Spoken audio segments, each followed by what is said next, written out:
It's all good. It's all good. You're on the clock. Okay, good evening, everyone. We are live. This is Pastor Duncans coming from Shiloh Baptist Church.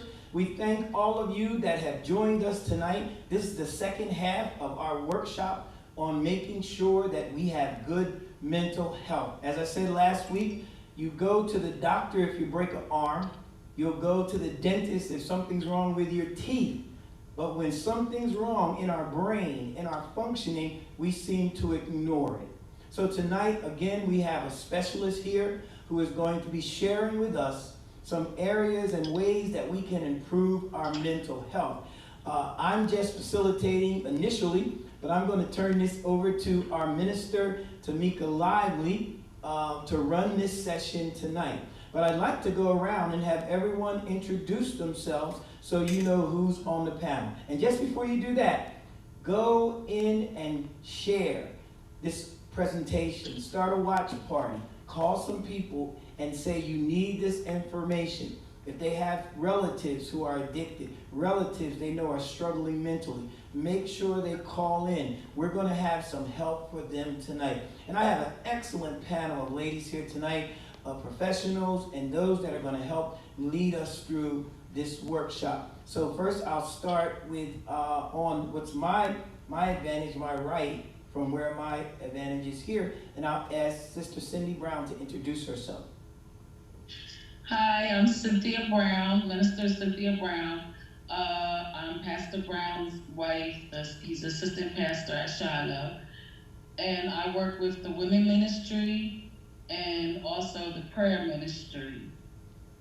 Okay, thank you, Sister Brown. We have our youth pastor. We have a dynamic duo, Makima and Sean Douglas, our youth pastors, and we have our youth pastor, Makima Douglas. Will you introduce yourself? Tell them a little bit about you.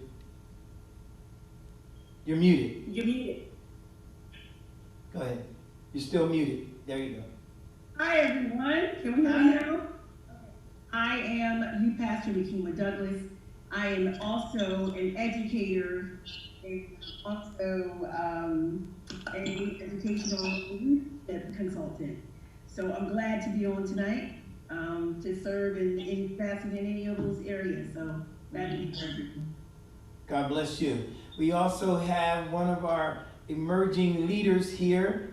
I'm waiting on her to call me on that when I call her that, but she needs to know she has a lot to do with the survival and the future of Shiloh Baptist Church.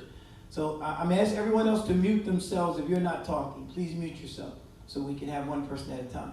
Well, at this time, we'll ask if Sister Amisha White. Introduce yourself, please. Hi, my name is Amisha. I am the conference coordinator for our Youth and Young Adult Conference.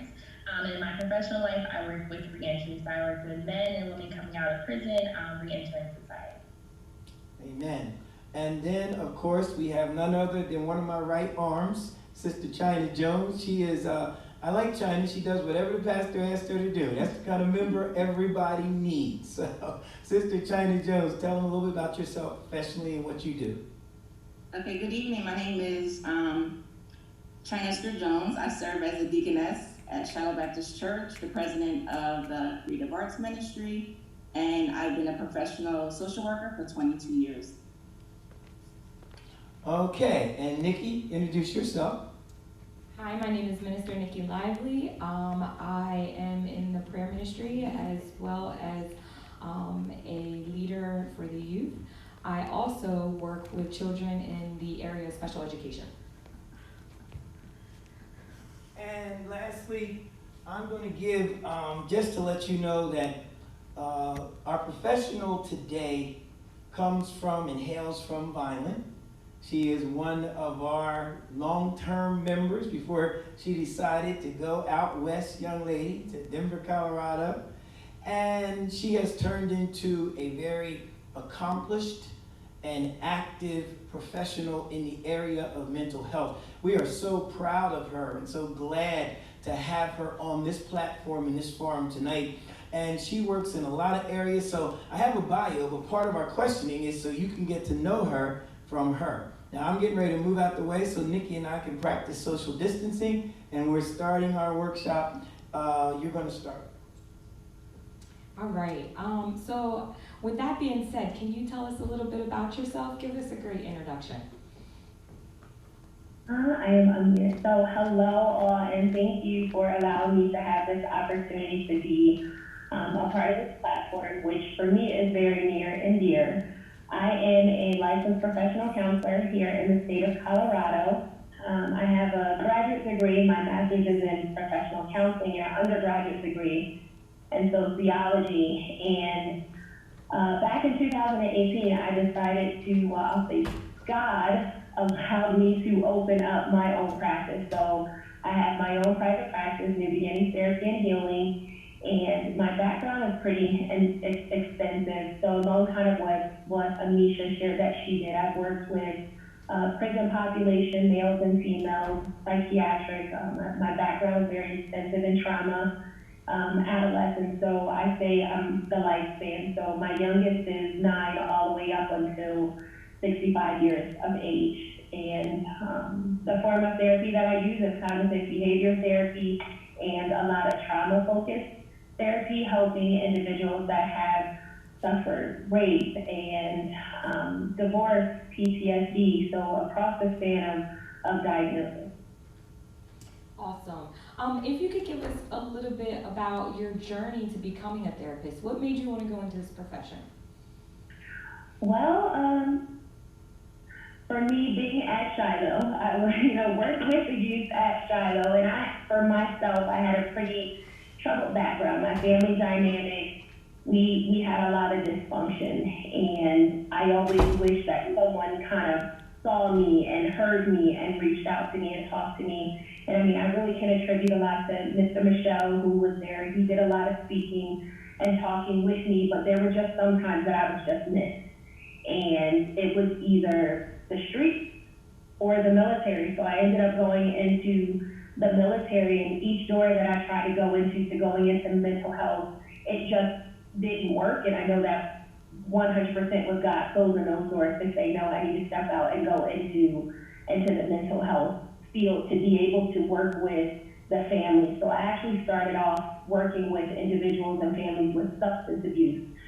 So just being able to mentor. So I did a lot of mentorship, a lot of volunteering in schools, and it just kept growing and growing. I went into sociology to understand how we worked as a community and, how society impacted families, and then within our own community, the Black community. And it just, one thing after the other, the ball just kept rolling and the doors just opened up, and here I am at LPP. And, a substance abuse background as well.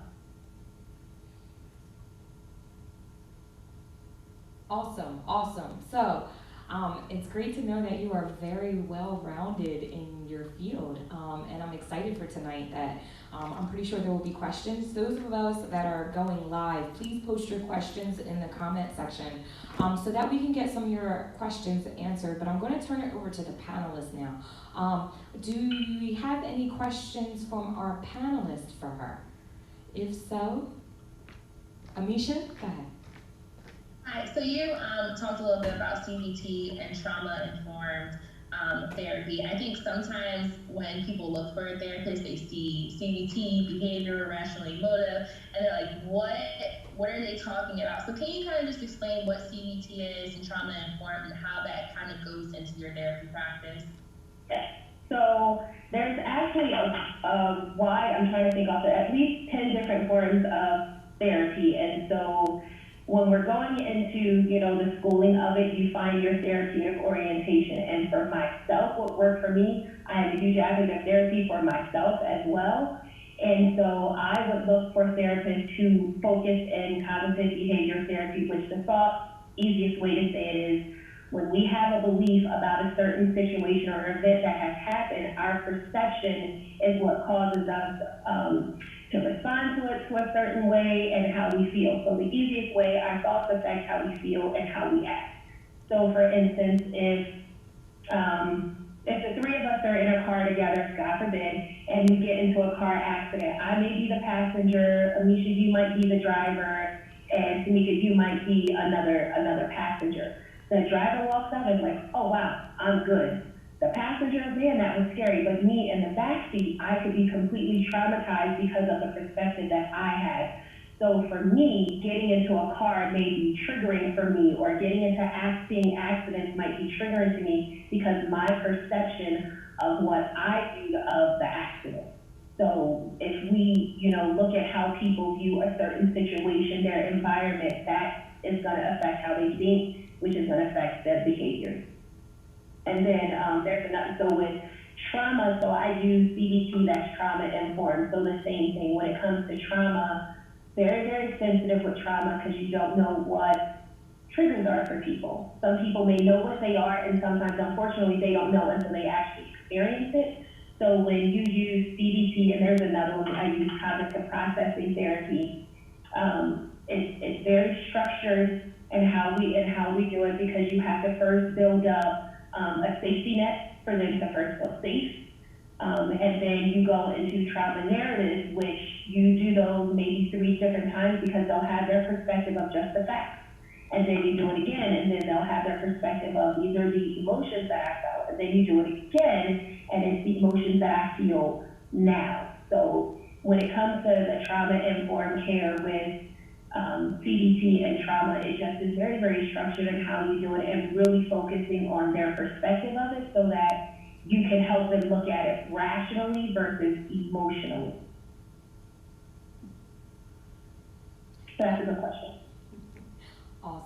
Awesome. And when we're speaking about trauma focused, there is the understanding, or some people have this way of thinking that once I do therapy, then I'm okay. And they stop going to therapy because they think it's okay. Can you kind of explain what is a better approach to that, knowing that, once I go to therapy, if I'm okay for now, it's a possibility that I might need therapy down the road. Can you just kind of explain some of the thinking behind that as being, I don't want to say appropriate, but maybe just getting other people to think that, just because you tried therapy once, don't think it's wrong if you have to go back again. Right. So with that, and it depends too, because we do have trauma that's free, to where you have someone who, hey, we just need to do 12 sessions, you're good to go. You have someone that's 6 months.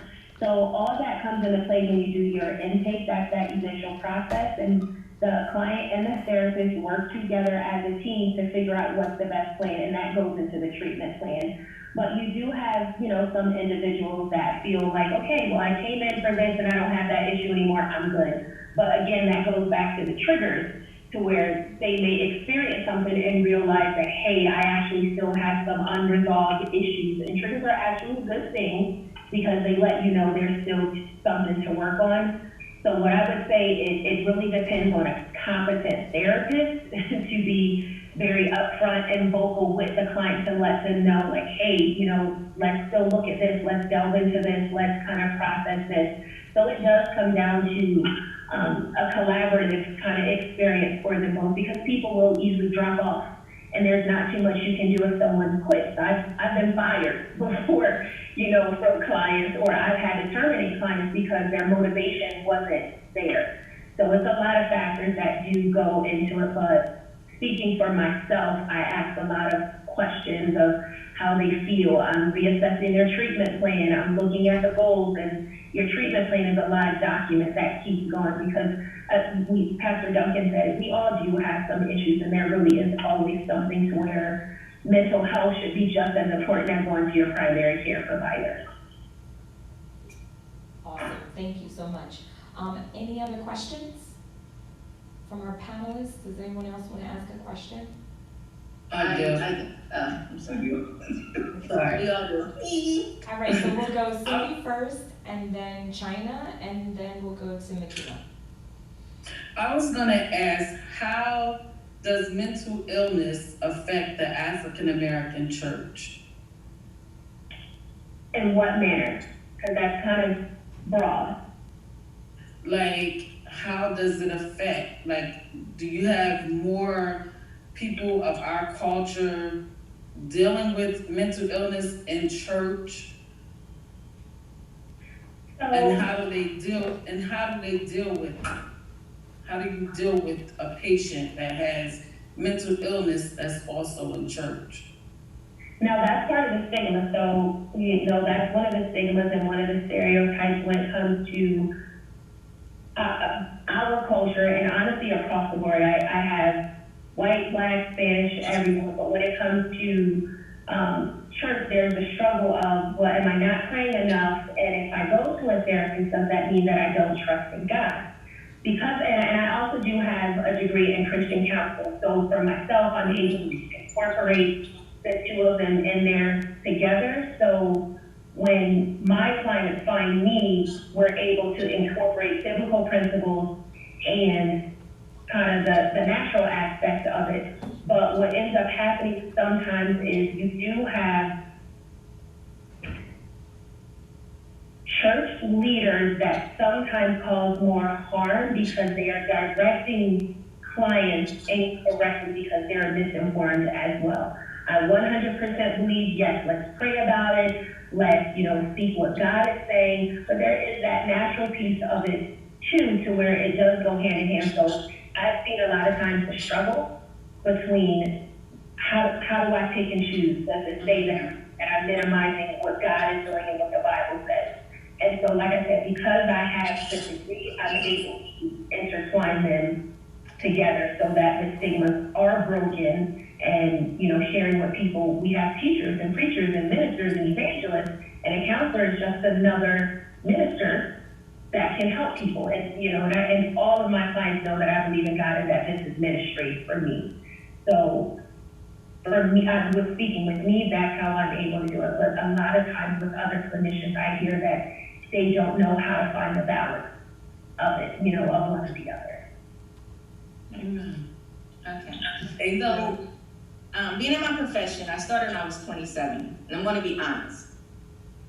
Me talking to a therapist, not seeing that it was worth it, that was the last thing. So the more, the more I became more experienced dealing with families' issues, I really began to notice it's really beneficial. So I became an advocate because I believe in therapy, But my thing is, I've noticed when people are really resistant to therapy, I don't know what it is, but I think they bury it. They bury it trauma and try to just live like normal. But from my experience, once I see people reach out and go, like on their own, once they get the courage to go, they don't stop.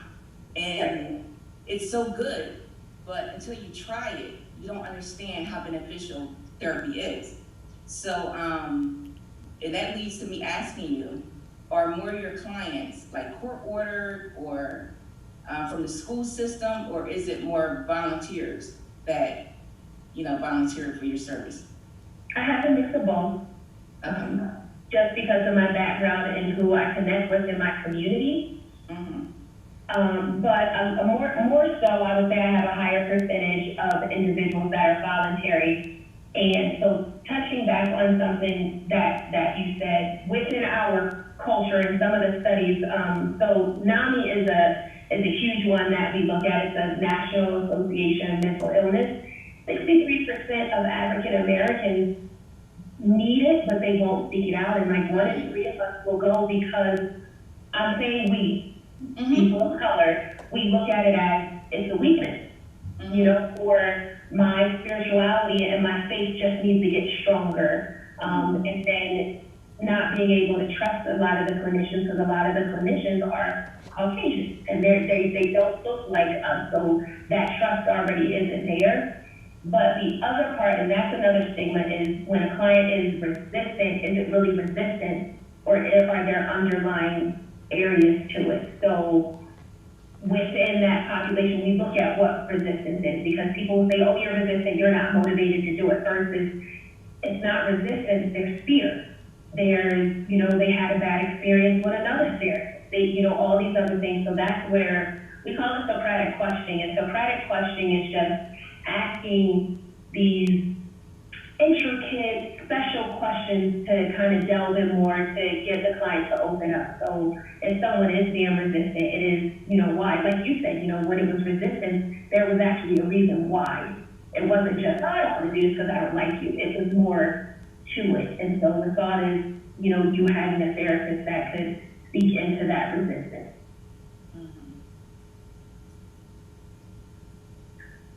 Did I answer? Yeah, you did answer it. And one thing I wanted to add to our viewers is just because a therapist doesn't look like you, doesn't mean they can't relate to you. Because my first therapist, she was European, and my Jules, her name was Julie. And actually, when I thought I needed her again, she moved out of state, out west where you are. So back then, you know, the virus wasn't going on. I never thought of, let's do a phone, you know, session or iPhone. But now that this came, you know, I see that it can work, you know. But I also want to send out to our viewers that just because their therapist doesn't look like us doesn't mean they can't relate to you. So just don't go out there thinking, oh, I have to get me a Black therapist, because you know, I connected with Julie, and she was awesome, and she wasn't scared to ask those hard questions, and she was right on point. So you know, there are some people who really can't connect with us, and if you and your therapist is not a good fit, then you ask to be referred to, you know, someone else. Awesome, awesome. Thank you, China. Makina, you have a question? It's funny because I think in some kind of way, China Bell, you were onto it, and Keita, you said it, but I'm still going to ask the question in consideration of viewers and just to get your feedback from it. So it's kind of like twofold. The question I wrote down was, how do you know, this is as a person seeking help or not knowing if they need to see a counselor or a therapist, how do you know if you have the right therapist? And then how do you guide your patients in choosing the best therapist, counselor, or etc.? So, and I think this is across the board with a lot of clinicians, especially in private practice, we do an interview. You know, there's a consultation. I offer all of my clients a free 10-minute consultation to see if, one, I want to accept them, and two, if we are a good fit. You know, and you go from there. So I know what my niche is. So I know which individuals that they're just out of my scope, or I'm like, I can't do it. So I automatically don't take anyone that's outside of my scope. And I have, you know, a Rolodex of who I can refer them to. So I have people that I collab with that I can refer them to. And then the same way, the clients, I always tell them, and it's part of my disclosure too, at any point, if they are uncomfortable, if they want to switch, they by all means can choose someone else, because it's not for me, it's for them. So it is an interview process that you go through with them. That's interesting. I never thought a therapist could turn down a good client. Really? So for me, individuals that, so this is what we use, I put it out. So this is our DSM, so it's a diagnostic manual, and this is, don't get mad, y'all, we call this the Bible of mental health. Right. Mm-hmm. We call this the Bible of mental health, and this is what we use to diagnose any individual. And I choose not to work with individuals that have personality disorders outside of individuals that are schizophrenic and psychotic. So that's the only type of personality disorder that I will work with. Individuals that are borderline or bipolar, I don't, because just of how much that goes into it. And with personality disorders, yes, we know there's a cure named Jesus, but naturally there's no cure for it. You can take meds, but there's no cure. And with a private practice, I can't accommodate all the amount of time that's needed. So I know that's my niche of the work with it. So how do you know, what if somebody's not diagnosed professionally, clinically, as bipolar, schizophrenic, so they come in to somebody off the streets and they don't notice? So you just say, so that's what the interview is. And because these individuals are so intense, you normally know. Sometimes. Mm-hmm. You know, and it depends on if they're in a manic phase or if they're in a lower phase. So it depends. Like I actually, you know, I had someone where I didn't know until a year later. Yeah, see, that's what I'm talking about. Yeah. So it was a year later, and I was like, you got me. Awesome. That's awesome questions. I do have a question from our live. One of our members would like to know, how do you know when you're at that point that you need to talk to someone? How do you know when you're at that point that it's important for you to reach out for help? What would you give suggestives or maybe some things to look out for to know that maybe, you have reached that point? Well, I'm going to do it overall because it really does look different for everyone because like China said, she's an advocate, so she's, very keen on it. So for her, I know right away, but for someone who may have the stigmas or don't know, some of the things I would ask them is what's happening in your life to where you feel like you are so overwhelmed that you just can't regulate your emotions. I would also ask them, has anything changed that's been different? How long have they been experiencing something? Because there's normally a lot of symptoms, whether they're doing excessive crying, if they can't regulate their emotions, if they're feeling hopeless, if they can't get out of bed, if they're isolating, if they're zoning out, if they're off track of how they used to be. There's a lot of key things that if you ask somebody like, what's different? I've been feeling really sad lately. Are you sick too? No. Or I'm finding myself being to myself a lot. So it's just a set of questions. I start off at, with what's going on. And then as you hear the story of what's going on, then it's like, is this a typical pattern you have? No, something's a bit different, and just letting people talk. I 100% just let people talk, and you can hear it and pick it up in there. And other people, and that's another thing, I want to add this too, other people can notice if they're behaving differently. So a lot of times, you'll have somebody saying, you're not acting the same, or what's going on? That can be another cue to say, hey, maybe it's time for me to seek out some treatment or help. Awesome. I'd like to touch a little bit on how you said you're also in Christian counseling. Is it imperative for someone or people of faith to find a counselor that is of faith as well to better relate to them? Or is it beneficial for them to find a therapist that just will be able to help them and be able to understand them? It depends on what your relationship is. So I have people that say, I grew up Christian. So that's part of my intake question is, is there a religion or moral values that help you? And they may say, oh, I grew up, I'm Christian. I say, okay, do you practice that lifestyle? No. Okay. Do you want to add it in? No, I'm okay. But you have some people that are like, this is part of my DNA, and I need to add this in. I want it part of my treatment plan. I want to pray before we start. I want to pray when we end. So I always, because it's for them, incorporate them into it because people are at different levels. I've had people that wanted to increase their faith. So then we made sure we added that in. I have someone who is a little bit more mature and they want to switch therapists because their therapist is secular and doesn't add in that, that Christian piece, and they're just bumping heads too much, and when they're bringing up their faith in this, it's being questioned. Like, well, you say you hear from God, are you hearing voices? And so then it's blurred versus going to a Christian therapist who you can say, I heard from God and God said this, and you're right on the same page, the same lingo, and you don't have to question anything. Awesome. I have another question from the viewer, and then I'm going to turn it back over to the panelists. The question is, as an educator, when asked by a parent if their child should see a therapist, what is the appropriate response to the parent?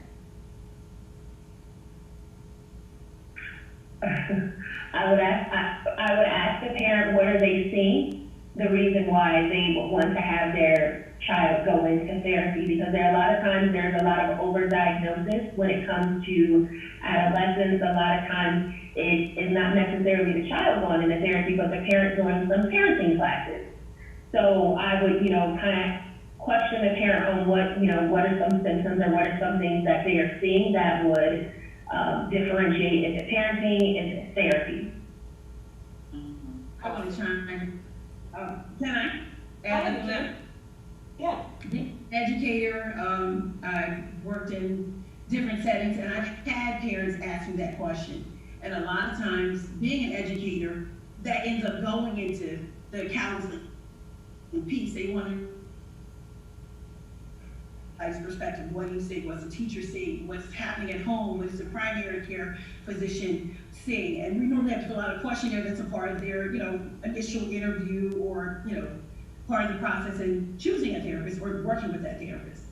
And as a teacher, I would always, when I kept constant communication with my parents, and I encourage parents, please, because we're the other set of eyes for you, we're the other support system. When parents got to a point to where they wanted the additional support, that's what I called it, additional support. If they ask me, because as educators, that's one thing we cannot do. We can take antidotes, but we cannot diagnose. We cannot diagnose. So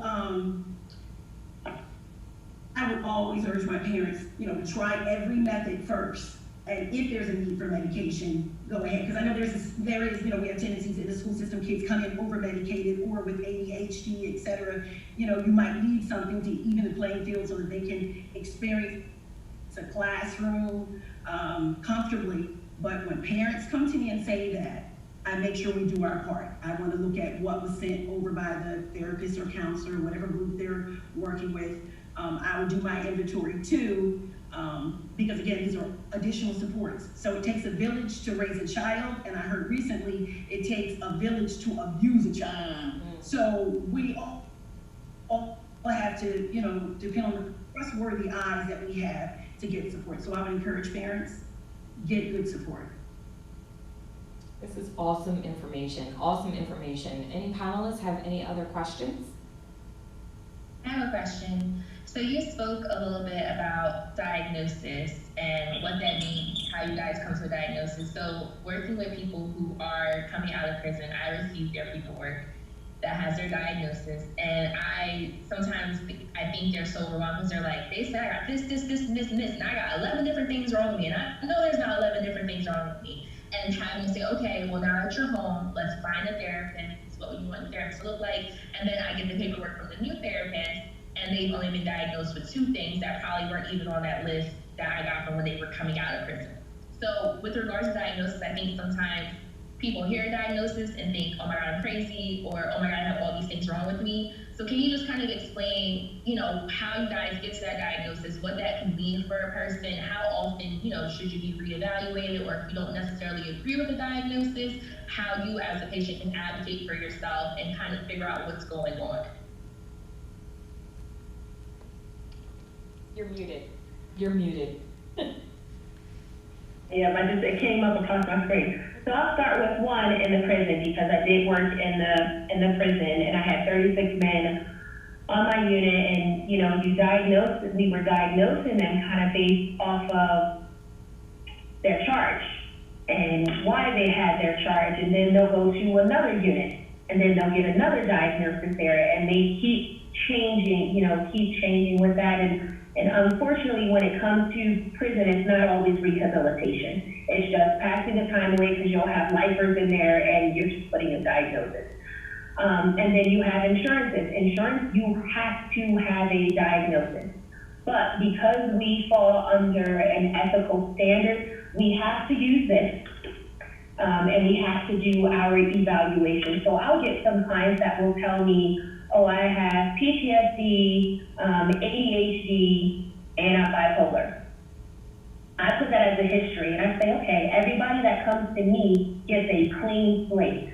So during my intake, I do a full assessment of them, and then I take maybe a day or 2 to even still go over everything, look at the symptoms before I diagnose, because that's a huge thing to label someone. And as clinicians, we do that. We are labeling people, we are putting this diagnosis on people.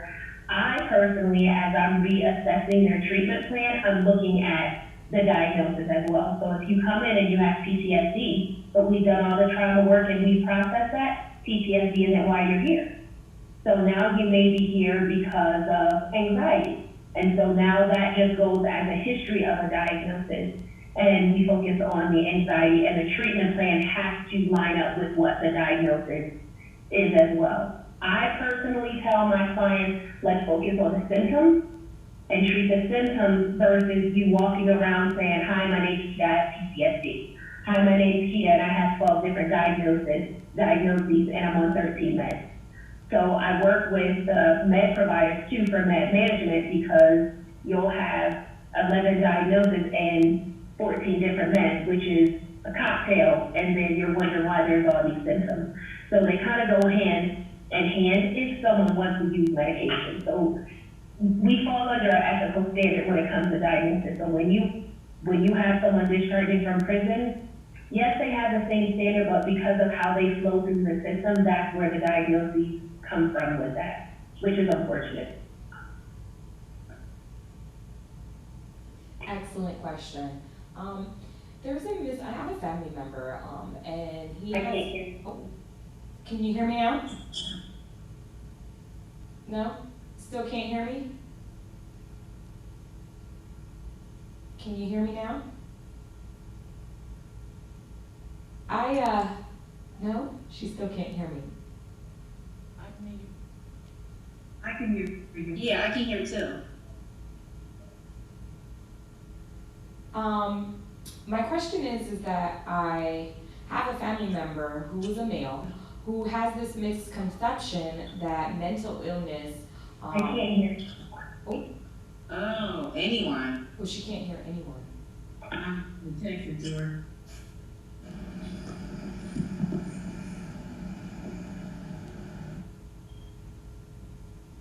Let's see.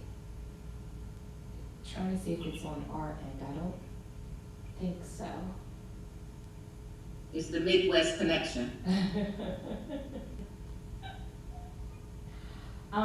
I have a family member who's a male, and he has this misconception that therapy is for those that are weak. You still can't hear. She still can't hear. Can you hear me? Yeah, we hear each other. Okay, just Nikki. Mm-hmm.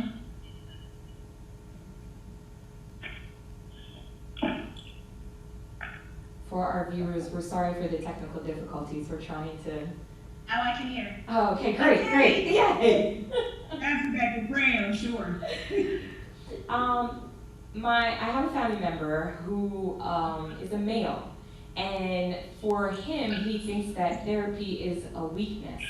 Can you just kind of explain, or maybe talk a little bit more about that misconception? Because he's married, and I believe that his marriage would benefit if he would allow himself to get therapy. So I think I might have said it earlier. Men are typically misdiagnosed. A complex of inferiority.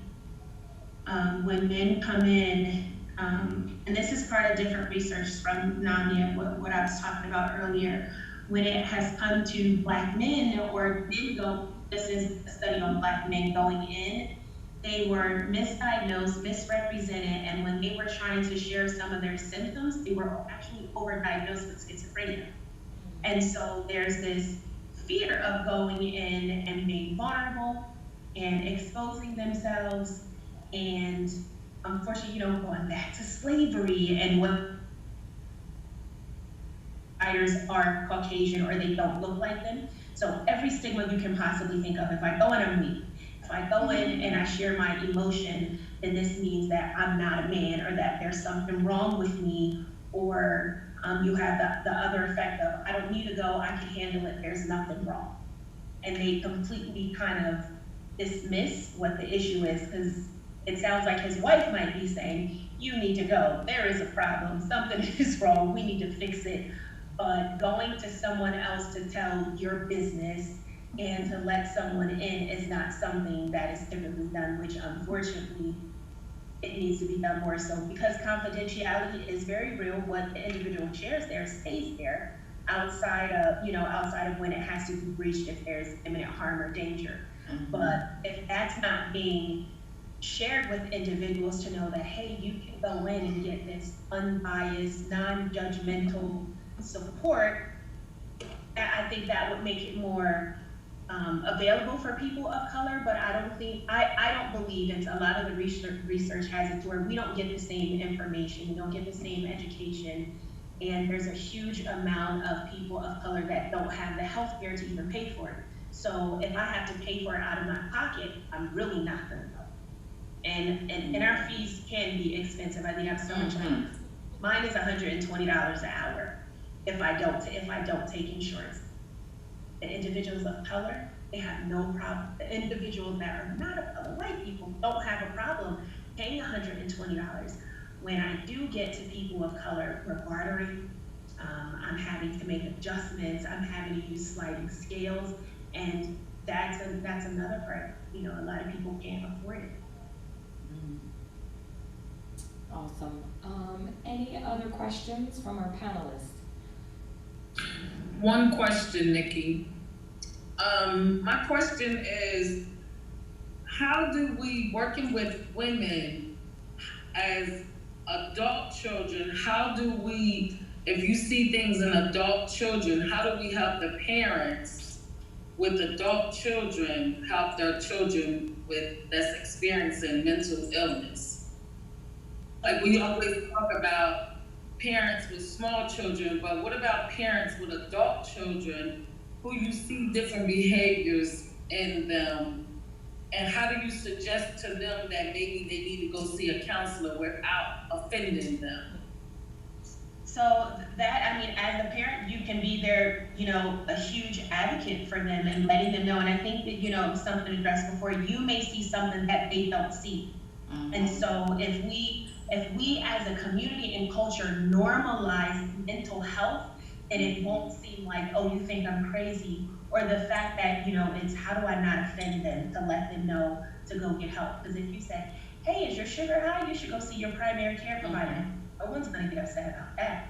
But if you say, hey, you look like you've been really, you know, down, maybe you should go see someone, that's offensive because that means you think I'm crazy. But I think if we have more conversations about it and we normalize it and make it a norm versus all these stigmas, and when you say, hey, I'm seeing this, maybe we can even go in together. That can be something you can offer to, like, let's go in together.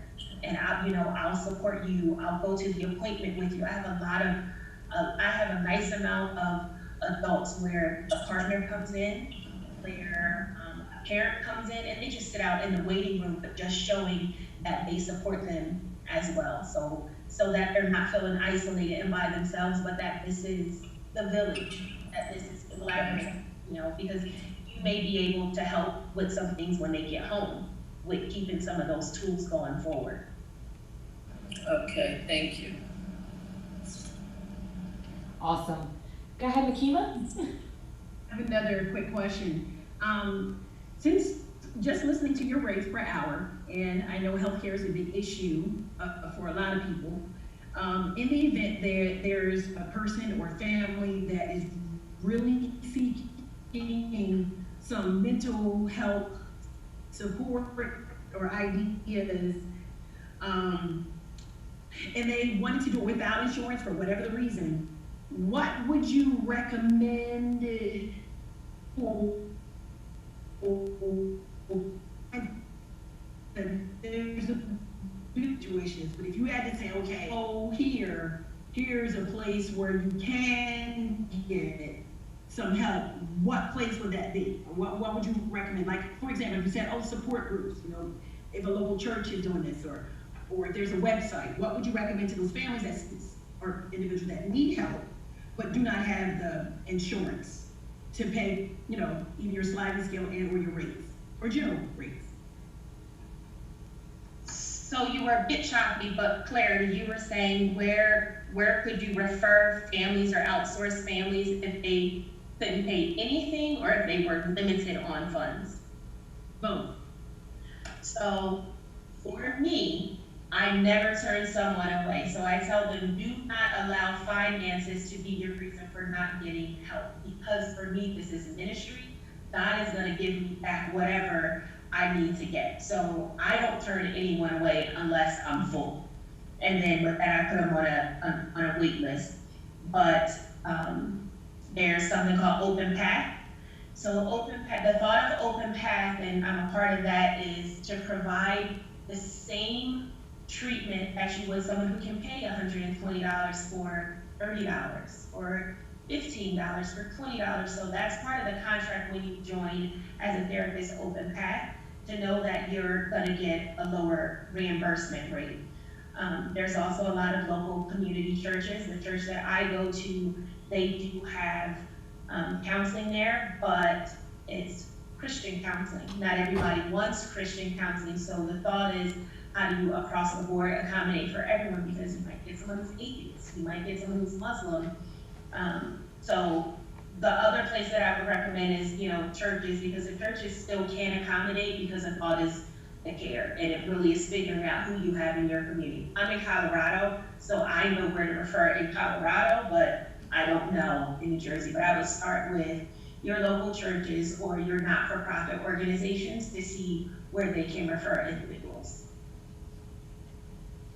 Thank you. Any questions? Any other questions do we have from our panelists? Amisha.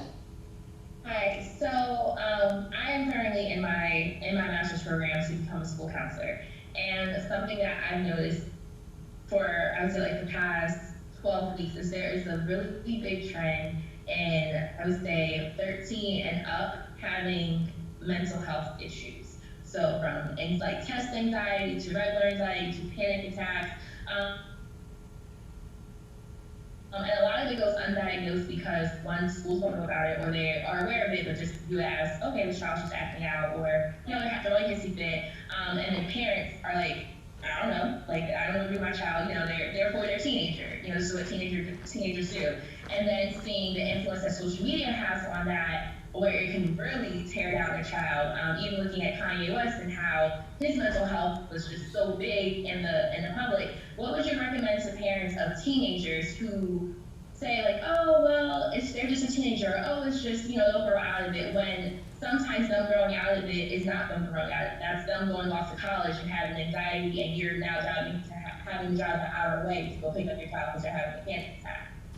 And just understanding what it is. I know for myself, I had my first panic attack when I was 18. And I was literally on the floor crying. And my mom was like, what is going on? But thankfully, I had a mother who was like, something's not right with my child, where she was able to get me the help that I needed. But not, most of my parents, if you are on the floor crying, they're just gonna be like, you better get up before I give you some cry about. Right. So how do we find that balance, especially for our Black kids who already have so much going through with racism and stereotypes, and just trying to figure out that balance and helping them find their way, essentially. Clarity in the question.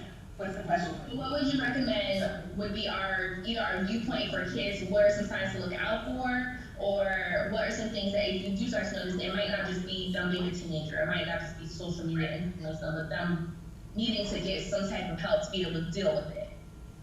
So I'll answer it twofold. One, congrats to you for being in school for a school counselor. So yay for that one. So with working in the schools, I've worked in the school and I work with a school counselor.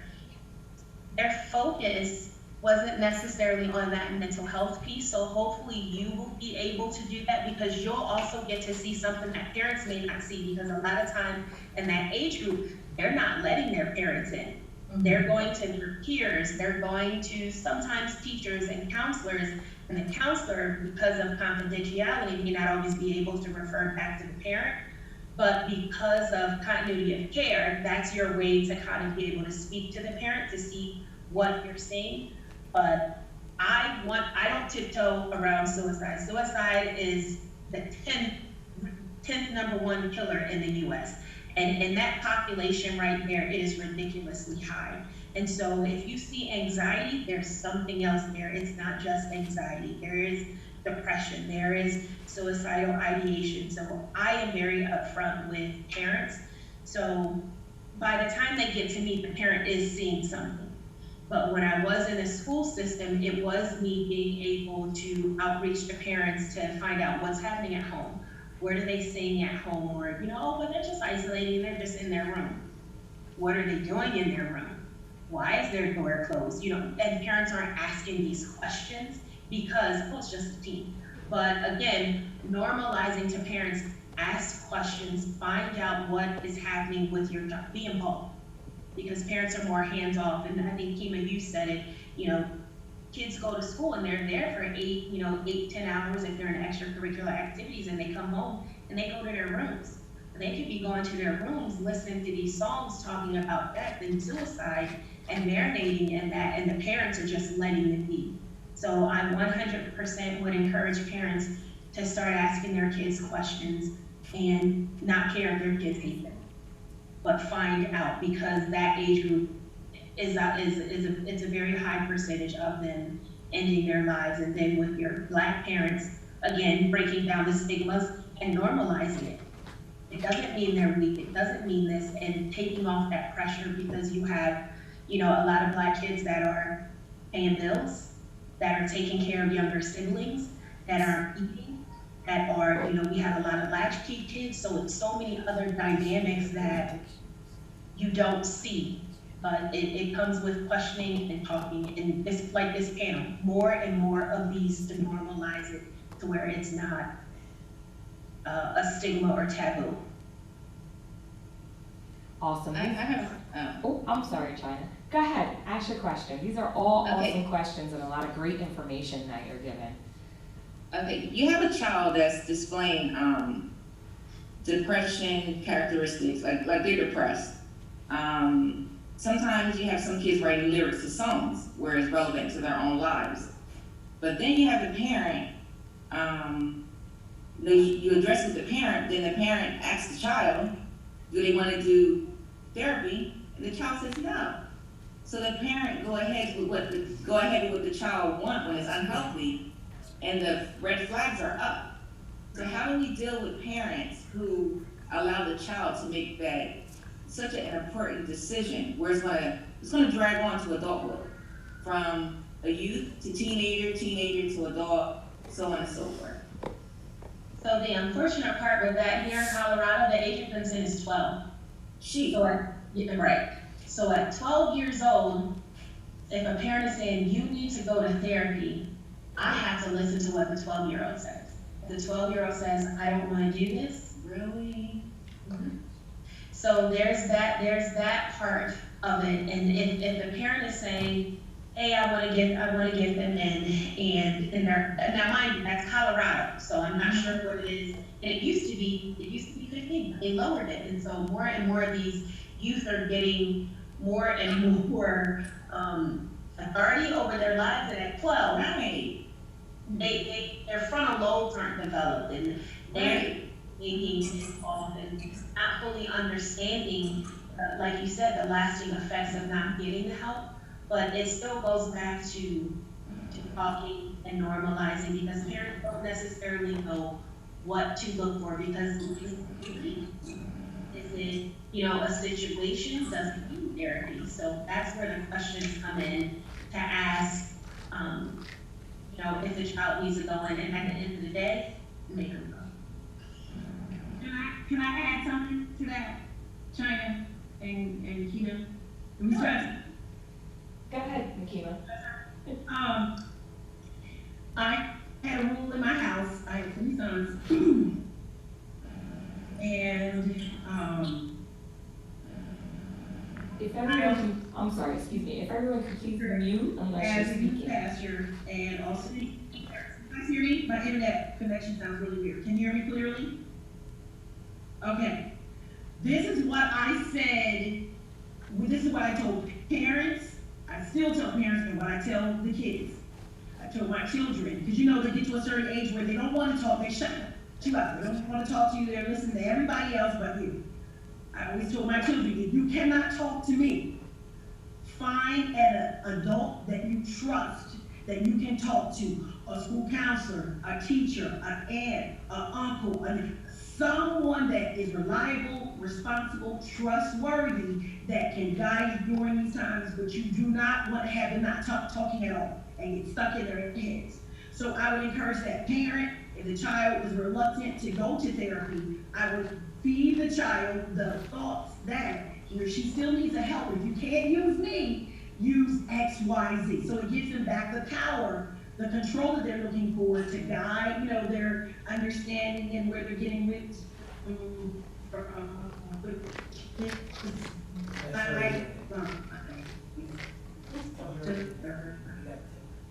Give them some direction. Talk to me, that's fine, but you talk to someone.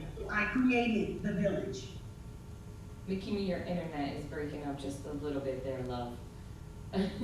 But we did get we got what you said for the gist of it, so thank you. I do have a question from one of our viewers. They wanted to know, do men come to your practice?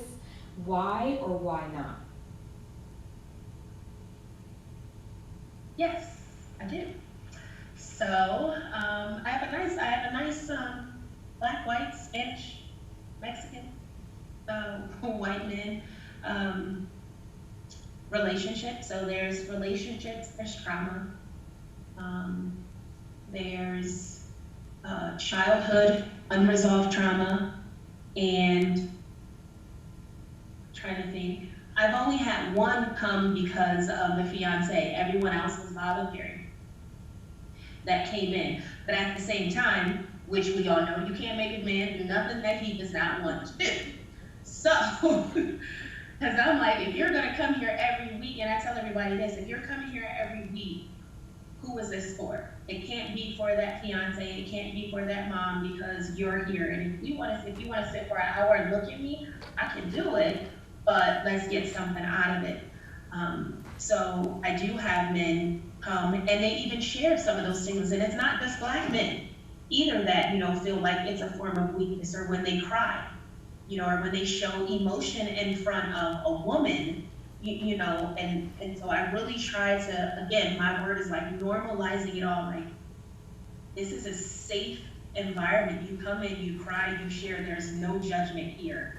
And so I do have a nice amount of men that come in. As a tip, being with the ongoing pandemic that's happening, with children going back to school, with parents trying to make the decision whether they should send their children to school, what tips could you give, or what advice could you give to help parents and children as well to protect their mental health during this period? That's a good question, because I mean, I myself been in that same one, and we're having our conversations of what we're going to do. There has to be a balance, because you look at the news, and the news has a lot of fear factor in it. If I get COVID, I'm dying. You know, if I get this, this is what's happening. But with letting them, with the parents that I have and talking to the parents, I, you know, have to tell them, you have to make the best educated decision for you and your family. I cannot make that decision for you. If by chance you do want to send your children to school, here are some things that maybe we can look at. There's anxiety, and so we'll get into place, and this is what I've been doing with clients, getting into some tools for anxiety. And then, you know, for the parents that want to keep their children at home, working with the parents as well, because the parents are feeling overwhelmed and stressed, like, I'm a teacher, and I'm like, you're actually not a teacher. Let the teacher be the teacher, you are a support. And so kind of helping parents take that weight off to be like, okay, I'm not a teacher, you sure are. You are a parent, stay in your lane. So I've been doing that, and then just putting in a lot of helpful tools and skills of being able to work on the anxiety. So the emails that are starting to come out from schools, they're overwhelming with so much information. We still don't know what it's gonna look like, but just talking with parents of, this might be what the new normal looks like. And if this is what the new normal looks like, this is just how you adapt to it. And then we talk about other scenarios where maybe they felt overwhelmed and they had to adapt and how they got through it. So just reminding them of the resilience they had, or how they got over something before, to be like, okay, you know, just kind of taking the weight off. And so far it's been working. We haven't started school yet, so we shall see. But so far it's been working with parents taking the weight off of them not being teachers, and then helping their children with working on some tools like one of these. It's a little stress jar. It's a glitter jar. I do these with all of my clients to help with anxiety, to help them calm down, and sensory. So things like that, especially my little ones, because they don't necessarily have the understanding of what's really happening. So let's find some helpful, fun little crafts you can do to calm down. And so yeah, we'll see when school starts. Thank you. I have another question from one of our viewers. In your experience, if a woman stays in or has been in several abusive relationships, what are some underlying causes for her putting herself at risk? Conditioning, insecurity, self-esteem, depression, and I would always go back to what was happening in childhood. So what was the dynamic in childhood? What was the perception? So that goes back to that CBT as well. Like, what's your perception of what's happening, of why you keep finding yourself habitually in these patterns of toxic, abusive relationships, to where maybe you're missing the red flags, you're minimizing the red flags, or you're justifying them. If you're a people pleaser, if you know, it's so many different dynamics because it looks different for every woman, every man. It looks different. But there's normally, what I tend to look for is a pattern in the relationships. What's the pattern in the relationships? And then we focus on that pattern and where did the pattern first originate? And a lot of times, more so than not, it might go back to those first relationships with family, friends, church, or something like that. And then we work back, back up to the present of what's happening.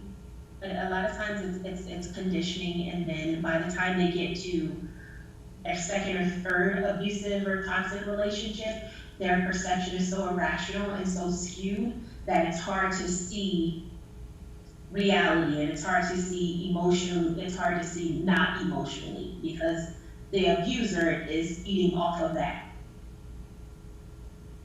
I think you kind of touched on the next question. The viewer wanted to know, how do you treat it? How do you treat when you're in that abusive relationship? One, it's what's their level of motivation, or are they serious about getting out? So that makes a difference, because they can say, yes, I'm ready, but then when you have someone who is an abuser, they're manipulative, they're charismatic, they're smooth talker, I'll never do it again, I'll do this, and you find yourself back in that cycle, and then after a month it happens again. So it really is going to be that individual's level of motivation to say, I am done and I need to do something different. And even if they're not, relapse is very real. It may happen and you may go back, and so there's no judgment on that at all. But it's a lot of work, because you have to work on the trauma that has occurred, whether it's sexual, physical, emotional, or all three of them. So it's definitely trauma informed. So I would use the trauma informed, care with that, with building a safe place, and then building small goals, small realistic goals, not like, oh, you'll never talk to the person again. Not that. But just something a little bit smaller that's realistic to build back up their self-esteem. Thank you so much. Do any of our panelists have any other questions at this time? Amisha? So I know you mentioned that you have a Christian counseling degree. And so when people are looking for Christian counselors, my first question is that something that they should look for if they have this Christian counseling degree, not that they're just a counselor who's Christian? And the reason I ask that is because I have a very dear friend of mine who was told by someone she was seeking advice from that God was punishing her because she had gotten an abortion. So in her mind, she always felt that all these bad things are happening to me because I'm reaping what I sowed, right? And then even here in Delaware, where I live at, we have Christian counselors who have like slogans of that are like deliverance, not recovery. So you're delivered from the drugs, you're not recovering from the drugs. So different things like that. So when people are looking for a Christian therapist, what is it that they should be looking for to make sure that they are going to be receiving the appropriate help for them? I'm so sorry for your friend, one. I would say, because it is a difference, because you can have a counselor that is Christian, or you can have a Christian counselor, and they're two different things. I am a Christian, I'm also a counselor, but I can promote that I'm a Christian counselor and do Christian therapy. And so what I would look for, and what my clients tend to look for, because I asked everyone, like, what made you choose me, or, you know, what was it? In my bio, there's the compassion, there's the empathy, there's the walking with you in this journey. So my verbiage lines, I try to make my verbiage line up with my motto, which is Christ. So Christ wasn't someone who was saying, shame on you, I'm punishing you forever for having an abortion. There's grace. There is humility. Yes, there's consequences, but there's not that punishment and shame that sounds like came with her. So my verbiage, like I said, I try to emulate a life of Christ. So I would recommend that to anyone who is going. And not everybody knows what deliverance is. You know, not everyone knows what salvation and redemption and all of that looks like, because everybody might be in a different place in their spiritual walk. So if you have a babe in Christ, deliverance, that can sound scary, like, oh no, I'm going in and they're about to just chastise me the whole time. But if I'm new in Christ and someone says, I'm walking with you in this journey, then okay. You know, because the whole thought is you want to provide that support and empathy and compassion, because we're coming in with stuff. And, you know, the things that I deal with and hear that people come in with, they need someone who's going to be compassionate. They need someone who's going to give them Christ, if that's what they're coming in for, not what the world would give them. Amisha, thank you so much for asking that question. It kind of leads us into the next question. Pastor Dunkins wants to know, from your perspective, should the church be doing more in the area of mental health? And if so, what? What could we as a church do more? I 100% believe the church could, need to do more. By providing those platforms, I believe that the church should be the first place. And this is me. Why do I need to go to psychology today to look for a therapist that either looks like me, or look for a therapist that can provide what I need, versus going to a church? Even if I don't go to church, but can I go to the local church and find that same support? Even if I don't believe in God, can you still give me therapy? Can you still love me? Can you still help me through this hurt and this pain? So I would say if churches could put on their staff therapists, not, you know, and I understand, you know, as ministers, you have, you know, a background of ministry, but it's not the same as what I went to school for. And so I believe that a staff, that should be a part of the staff, where you have therapists that are well versed in, like Misha was saying, existential, you know, CBT, all these other therapeutic orientations, as well as someone being able to come from a Christian perspective, because it goes hand in hand, truth be told, but having that on staff. Thank you. Nakima?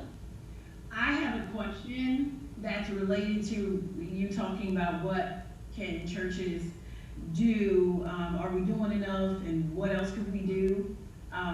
We are blessed to have a pastor that allows us to read a lot of different books, and we cover a lot of, you know, information. It's been my personal experience, I'll be honest, my personal experience. If there isn't a balance between the two, we can really do some damage. If there isn't, like you just said, deliverance, when it might have been he or she needed X, Y, and Z, and we turn it into something and it goes off on a tangent, and we do more damage than good. So, in saying that, I was just going to say, the church shouldn't be afraid to handle situations like this. We should be prepared to handle. We should be leaders when it comes to handling people generally with mental health, wellness, and or issues and illness. But what book would you say is your next to whatever? Like, I have this book handy with me all the time. Just like you said, you have the, you know, in psychology, that Bible, and we know there's a real Bible. What's another book that would like me to go in between those books that you would recommend that every, you know, ministry leader or leaders should be able to have this, and that should be able to help you help somebody instead of hurt somebody? I'm trying to look on my bookshelf, am I? That was an excellent question, Nakima. Yeah, it was.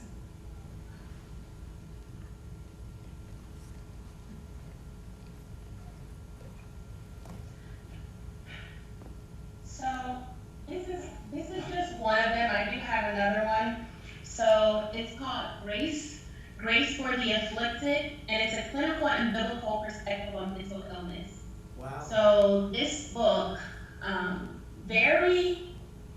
I think it does very well with addressing both of them. Versus, like you said, if there isn't a balance, and that's where, unfortunately, sometimes the church can do more harm and cause more distress because it just comes one-sided without the other piece.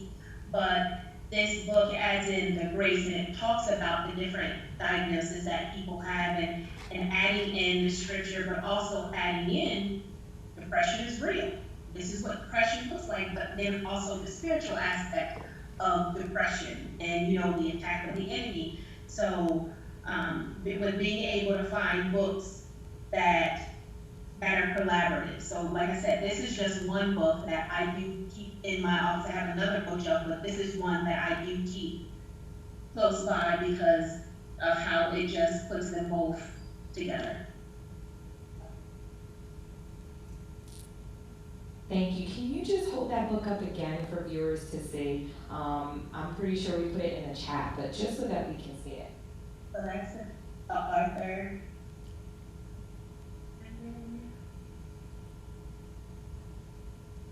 Excellent.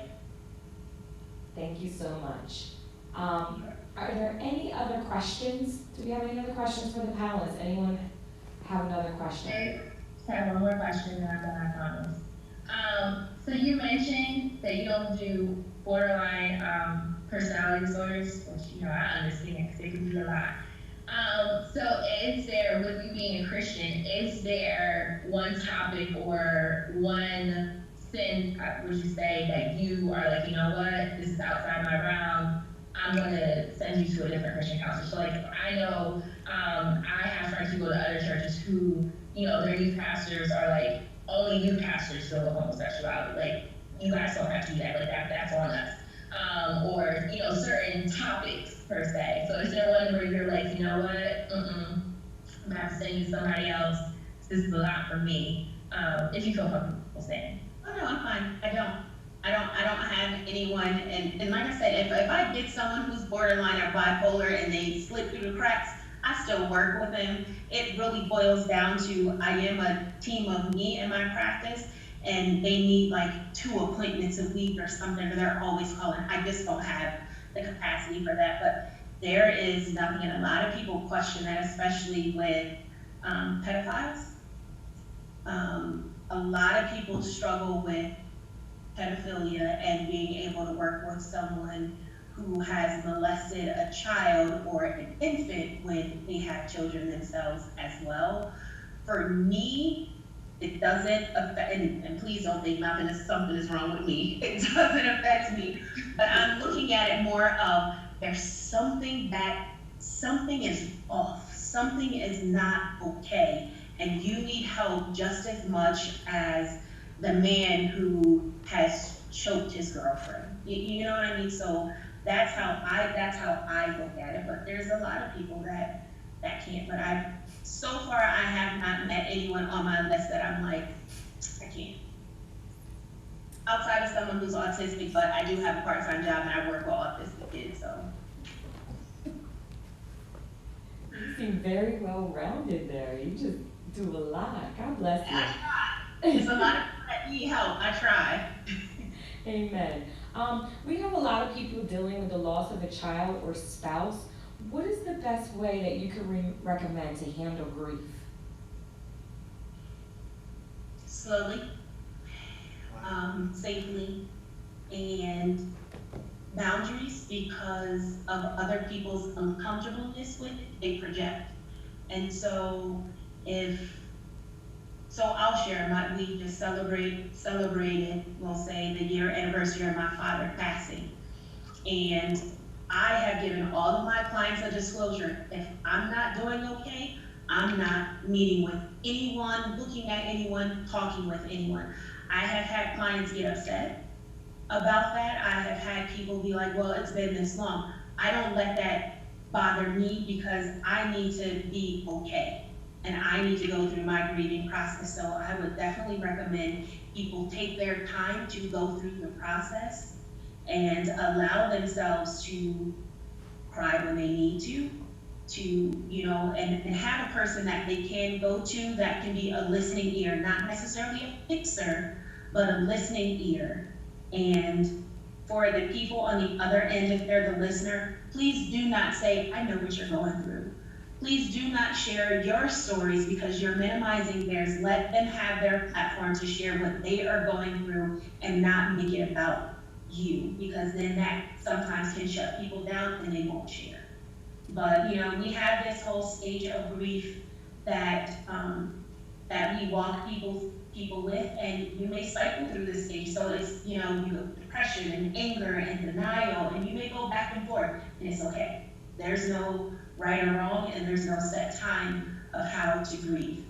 Just allow yourself to grieve. Okay, I have a question to piggyback on the initial question. Do you recommend those people that are dealing with grief, do you recommend therapy? 100%. I do. Unless you have a support system that is wise, that is empathetic, that is compassionate, and that will give you sound wisdom and advice, then you may not have to. But if you don't have that sphere of people around you, then I would recommend that, because there's some things that you won't share with family. There are some things that are between you and Jesus, or you in your closet. But there also is something nice to be able to go to a complete stranger and say everything you need to say without any type of backlash or anything that someone may say. So I would recommend it. Right, Key, I'm about to get my license. I said that same exact thing, right? I'm not a licensed therapist, I'm not a professional, right? It's, in this realm. But I truly do believe they need that person that don't know them, they can just release. And when I say, when you go to your therapist's office, I really, maybe because it's my personality, but I keep my shoes off, I'm getting comfortable, and I'm talking, you know what I mean? Because you don't know me, you're just my therapist. I don't have to worry about, you saying, oh, she's crazy, or, because they really help you deal with those emotions that you're afraid to share. Right. Those feelings you feel when you're alone, you can't tell China or Sister China, you can't, because you're afraid of how I'm going to receive it. But that therapist, you can just be transparent and just let it flow. Get it off your chest. Let's talk about it. I know that's what I did with my, I'm one of those, I need to go, I'm good, I go back. But I would go and I would lay on her couch and I'd be like, oh my gosh, I'm breathing. Mm-hmm. She would just sit there and be like, go ahead. Mm-hmm. But we built that relationship, and I think to me that goes back to your question where people stop. It is knowing yourself too. So there's a part too where you have to be honest with yourself to know, okay, I can't handle it, and I need to go, even if it's like, I definitely use mine as a sounding board, like, okay, I need someone else objective that doesn't know me that way. Because my sister's sitting right here. I can't go to my sister on everything because it is my sister. I need to go to someone else who can give me something objective without the sounding bad, not out of love, or not trying to sugarcoat my feelings, but, who will call me out. And if I get mad at her, she'll be like, whatever. My sister, you mad at me, let's make up. You don't have to go through that with, with a therapist. Amen. Thank you so much for your time and all of this information. Ladies, thank you so much for all of your questions. This was such a wealth of information. I took some good tidbits away tonight. I'm going to turn it over to Pastor Duncans right now. But again, thank you so much for your insight and your wisdom. You're welcome. Yes. All right. Again, I thank everyone. Ms. Renfro, you were excellent, as I knew you would be. Let's give her an applause. I mean, good people come out of Shiloh Baptist Church. I'm getting a plug in there. But I thank God for you. And I guess the one thing that we've been trying to do to all of our viewers, this topic doesn't get, 100 viewers or 200 or 500 viewers because people shy away from the reality of the need to deal with their mental health. and we're trying to make it a normative thing here at Shiloh. If you're going through a situation, you're not crazy, you need to make sure you are looking after your own mental health. Insomnia, I know people who are chronic insomniacs. I know people who come to me and I pray with them. So I guess I wasn't here for the full interview, but did you deal with the make sure that we have an okay to get medication? Did you deal with that medication issue as we close? Because a lot of times when people hear I'm Christian, they believe I can pray it away, or I gotta just cast the demon out, or I don't need medication. Sometimes you have to pray it away, cast the demon out, and take a pill in between, and take another one when you get done. So I need your perspective on medication. We didn't, I don't think we touched on medication. I am an advocate for meds. Both my disclosure, I do struggle with insomnia, so I am on medication for insomnia and anxiety as well. So if you can't handle it with the tools and just doing it without the meds, then that's fine. But when it comes to meds, that just means some of your receptors aren't speaking, and the meds can help them speak, but that still means you have to still do the work, because the meds are a Band-Aid, so do the work, seek out the treatment, and use the meds, and then when you and your provider feel that you're okay to wean off of them and get off of them, then do so. But I'm an advocate for medication. Well, I'm glad to hear that, because I believe that sometimes people, when they shout, I saw a lady shouting all over the church, getting her deliverance, but she went home and took her 2 Advil. So the same way you took that Advil for your physical pain, when you get done shouting, if you still got some problems, make sure you understand there's no stigma if you need medication. So again, You'll take medication for diabetes. You'll That's take right. medication for That's diabetes. right. Mental health is just as important.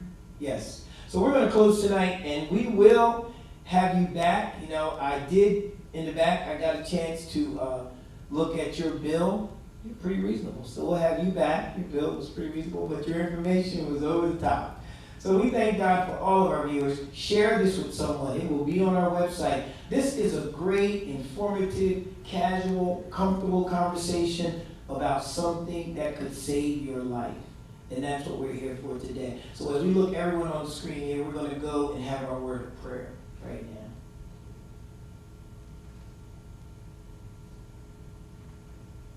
All right, will you bow with me? And all our viewers, if you left here, we hope you left here delivered, or you left here with some insight that will help you. Father God, we thank you for your anointing on this mental health conversation, that your children are being aware, acutely aware of the fact that we are living in these fleshly bodies. We're living in a fallen world. And just like we go through spiritual dilemmas, just like we go through physical dilemmas, we also go through mental dilemmas. So we don't want anybody to feel shortchanged or feel like something's wrong. They need to boldly come forward and get some help. And Lord, we're advocating here through the professionals that have talked to us these 2 weeks that the church step up and take its place and allow the church to be someplace that facilitates people's healing. And Lord, we know that you are the only real cure, but along with that, you gave us the wisdom to know how to seek out help. So Lord, I thank you tonight that all of us on the panel, we're admitting to you, we wrestle and we struggle and we fight with our mental health just like we do with our physical health. And because we have you, there's one thing we know, everything is going to be all right. We do know you're a very present help in the time of trouble. We do know that the greater one lives on the inside of us. So tonight as we close, God, we thank you for all the information. May someone on the other end of this call get some help or share it with someone in a timely fashion that you might get the glory. In Jesus' name we pray. Amen. God bless you, everyone. Thank you, Nikki, for facilitating, and thank all of you for being a panel. And thank you again, Ms. Renfro. You did a great job tonight. Love you. Everybody have a great evening. All right. Good night. Oh, your check's in the mail.